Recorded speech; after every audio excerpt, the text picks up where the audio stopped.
Aujourd'hui, on poursuit notre cours sur les limites de fonctions. On va s'intéresser à des situations qui peuvent poser problème. Alors, la fonction qui va nous intéresser aujourd'hui, pour l'instant, vous n'avez rien à noter. On introduit simplement la situation. On s'intéresse à la fonction exponentielle x sur x. Et puis, on va chercher les limites d'abord en moins l'infini, puis après on verra ce qui se passe en plus l'infini. Alors si on est amené à chercher la limite de cette fonction, quand x tend vers moins l'infini, la limite d'exponentielle x, c'est 0. Donc c'est une des limites remarquables qu'on a apprises, limite de fonction usuelle. La limite de x quand x tend vers moins l'infini, bien sûr, c'est moins l'infini.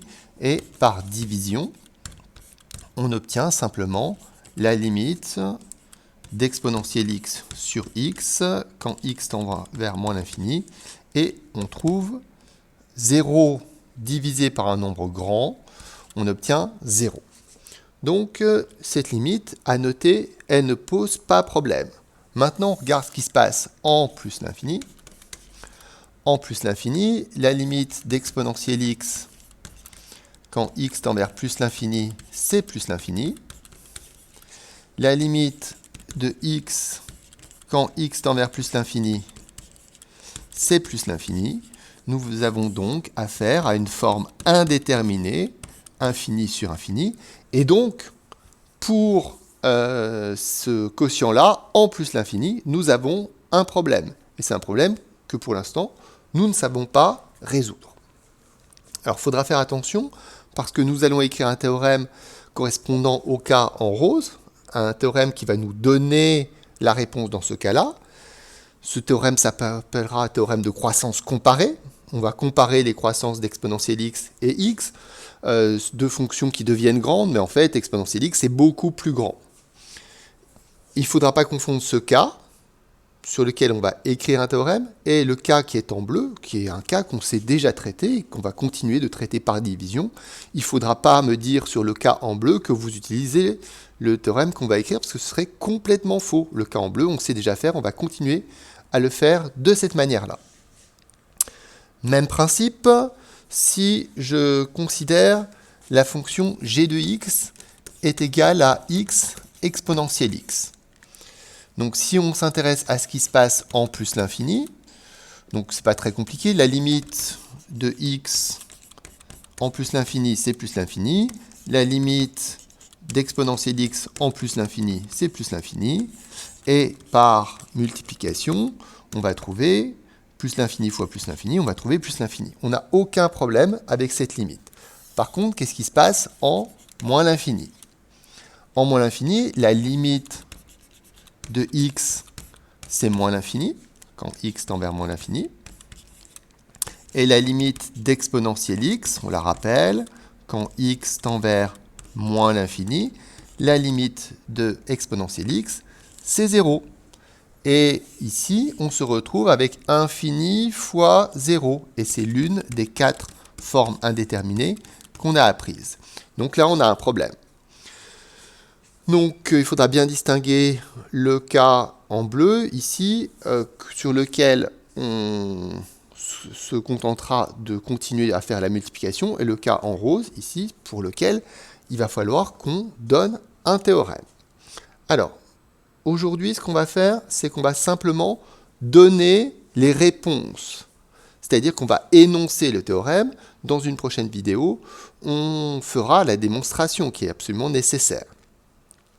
Alors, l'idée générale de ce théorème, pour le retenir, on va retenir l'idée que la fonction exponentielle est plus forte, qu'elle croît plus rapidement que la fonction x, plus rapidement que la fonction x carré, et donc que la limite des fonctions qu'on va considérer, c'est toujours la limite de la fonction exponentielle.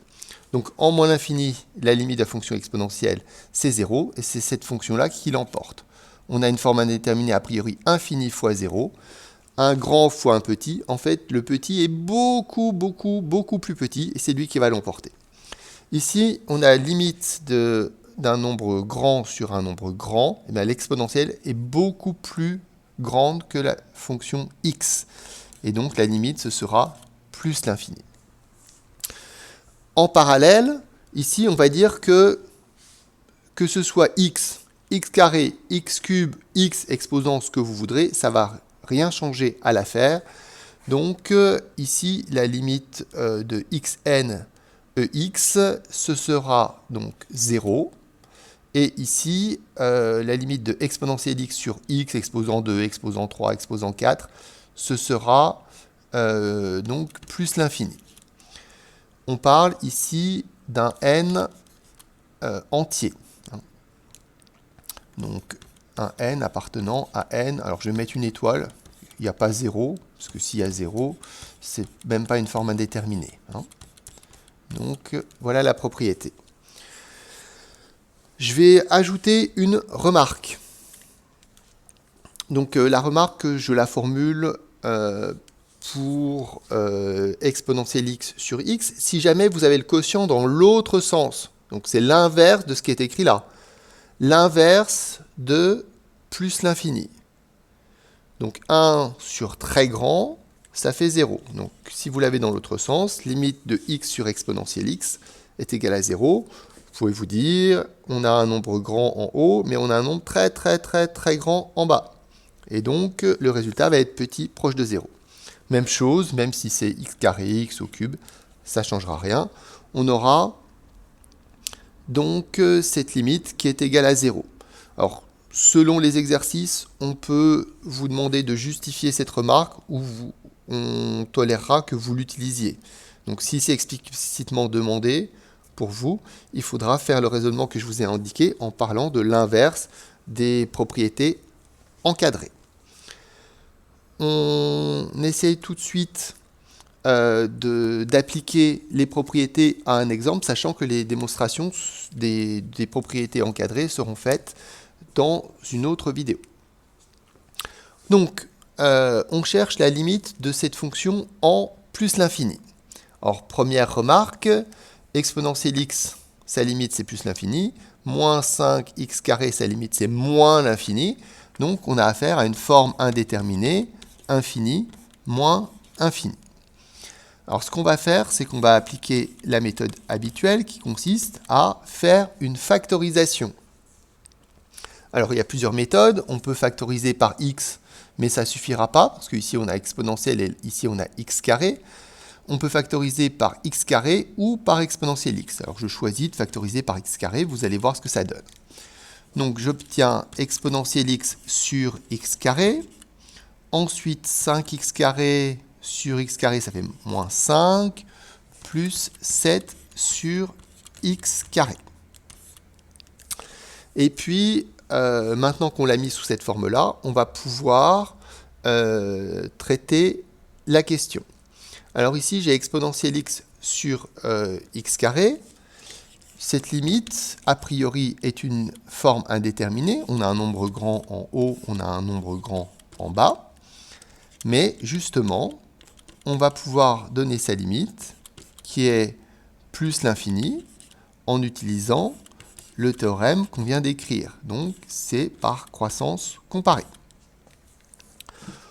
Ensuite, nous avons la limite de la deuxième partie de la parenthèse. Donc, je vais regrouper le moins 5 et le plus 7 sur x carré. Je les mets ensemble. Il n'y a aucune raison de les séparer. Il ne se passe rien de très particulier. Donc ici, limite de 7 sur x carré, 7 divisé par grand, c'est petit, donc c'est proche de 0. Moins 5 plus 0, on obtient moins 5. Ces deux termes forment donc une somme. Par addition, nous allons trouver que la limite de la parenthèse, donc la limite de exponentielle x sur x moins 5 plus 7 sur x carré, cette limite est égale à plus l'infini. Et puis, une fois qu'on a trouvé la limite de la parenthèse, il faut qu'on considère la limite de x carré. Donc, j'ai oublié d'écrire x tend vers plus l'infini ici. Limite de x carré quand x tend vers plus l'infini, c'est plus l'infini. avec ces deux éléments-là, par multiplication, on va enfin trouver que la limite de notre fonction, qui s'appelle f de x, donc quand x tend vers plus l'infini fois plus l'infini, ça nous donne plus l'infini. Donc voilà un exemple d'utilisation des théorèmes de croissance comparée pour trouver une limite dans un cas où on a une forme indéterminée.